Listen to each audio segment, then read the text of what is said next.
जेके media देखने वाले सभी दर्शकों का हार्दिक अभिनंदन है। मेरे साथ यहाँ पर लोकल जो हैं वो खड़े हैं। ये इनका नाम रियाज है। तो इनका ये कहना है कि यहाँ पर अगर वायरस होता तो पूरे गांव को लगता, आखिरकार ये 3 ही परिवार को क्यों लग रहा है। तो इन्हीं से जानते हैं, क्या बताएंगे कि अब हेल्थ मिनिस्ट्री की तरफ से ये कहा गया है कि कोई वायरस नहीं है, कोई बीमारी नहीं है, फिर क्या है ये? हम सर उसी बात को देख के, वो हेल्थ मिनिस्टर हैं, उन्होंने किसी मशीनरी के मुताबिक बात की होगी। हम उसी बात को देख के कह रहे हैं कि इतनी बड़ी मशीनरियां हैं, हमारा देश भी कोई कम नहीं है, यहाँ बड़े बड़े तजर्बेकार साइंसदान लोग हैं। अगर इनकी नज़र में कोई वायरस कोई कुछ नहीं आया तो फिर तो सीधी बात है, एक टारगेट किलिंग है सर। आप इसको टारगेट किलिंग के नज़र से देख रहे हैं। अगर तो कोई वायरस होता तो पूरे गाँव में फैलता। हम यही कह रहे हैं सर कि टारगेट किलिंग इसलिए है कि ये एक ही कुंबे में आ रहा है, ये जो बीमारी है या ये जो किलिंग है, ये एक ही घर में आ रही है, दूसरे किसी घर के साथ टच नहीं होती है। अगर वायरस होती तो सर इन घरों में जब से मौत हो रही है, हम लोग यहाँ आ रहे हैं। अपना जो ये एरिया है जम्मू कश्मीर के कोने कोने से यहाँ लोग आए, उन्होंने पानी पिया, खाना खाया, हाथ मिलाया, मास्क किसी ने नहीं पहना, किसी को कुछ नहीं हुआ। आप कितने दिनों से यहाँ आ रहे हो, आपको अभी तक कुछ नहीं हुआ। सेम घर में ही अगर हो रहा है तो फिर ये टारगेट किलिंग है सर। आपका क्या किसी पे शक जाता है? हमारा किसी पे कोई शक नहीं जाता है, क्योंकि ये सोगवार कुंबा है, हम इससे 6-7 किलोमीटर में दूर रहता हूँ। अब ये बीच की बात तो यही लोग जानते हैं कि इनकी अंदर की बात क्या है। सबसे बड़ी बात तो यह है कि एक के बाद एक यहाँ पर मौतें हो रही हैं और लगभग 16 लोग यहाँ से चले गए हैं।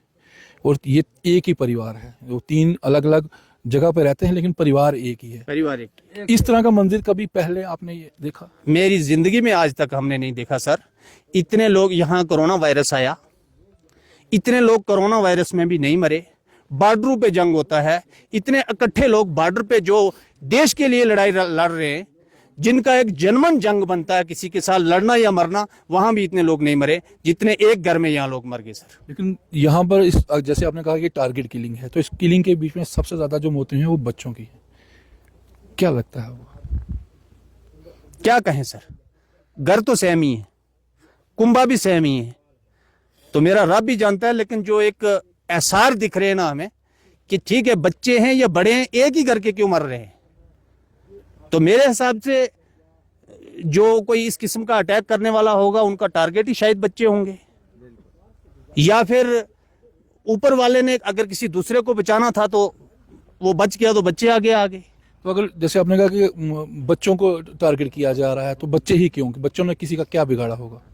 बच्चों ने तो कुछ नहीं बिगाड़ा, बच्चे बेगुनाह हैं, बच्चे शहीद हुए हैं, बच्चों ने अपना रुतबा जो है आगे बुलंद हासिल किया है, अपनी जगह बड़ी अच्छे मकाम पे हासिल की है। लेकिन हमारे यहाँ कहते हैं कि मारने वाला कातिल होता है और मरने वाला शहीद होता है। बच्चे शहीद हैं, लेकिन सर अल्लाह ही जानता है इसमें क्या राज है। लेकिन बीमारी होती तो मैं कहता हूँ किसी दूसरे बच्चे को भी लगती है। चलो बच्चों की बात करते हैं, किसी दूसरे घर में भी जाके बच्चों को। हेल्थ मिनिस्टर की तरफ से तो ये साफ कह दिया गया कि यहाँ पर ना कोई बीमारी है और ना कोई वायरस है। उसके बाद पुलिस ने अपनी कार्रवाई शुरू की और एक सिट बनाई है। कितनी उम्मीदें हैं पुलिस से और सरकार से? हमें हमारी जम्मू कश्मीर की पुलिस पे, जम्मू कश्मीर की एडमिनिस्ट्रेशन पे पूरी उम्मीद है कि इस बात की अच्छे तरीके से, एक फेयर एंड एक अच्छे तरीके से इसकी जो वेरिफिकेशन होगी, इसकी इन्वेस्टिगेशन होगी, और चोर को हमारी जम्मू कश्मीर पुलिस, अगर ये चोर है, अगर ये कातिल है, तो जम्मू कश्मीर पुलिस जल्द से जल्द इसको पर्दे के सामने लाएगी। अभी कुछ ऐसे बच्चे भी हैं जो अस्पताल में हैं, जिनका इलाज चल रहा है। आपने सबने मिलकर हाथ उठाए, उनकी दुआएं भी उनके लिए मांगी, उनके लिए क्या कहेंगे?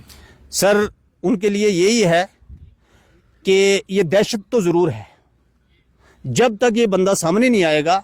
देखो पढ़ा लिखा आदमी, या जिसने रिपोर्टें देखी, या जो साइंस पे बिलीव करता है, वो लोग तो कहेंगे कि ये वायरस नहीं है, बीमारी नहीं है।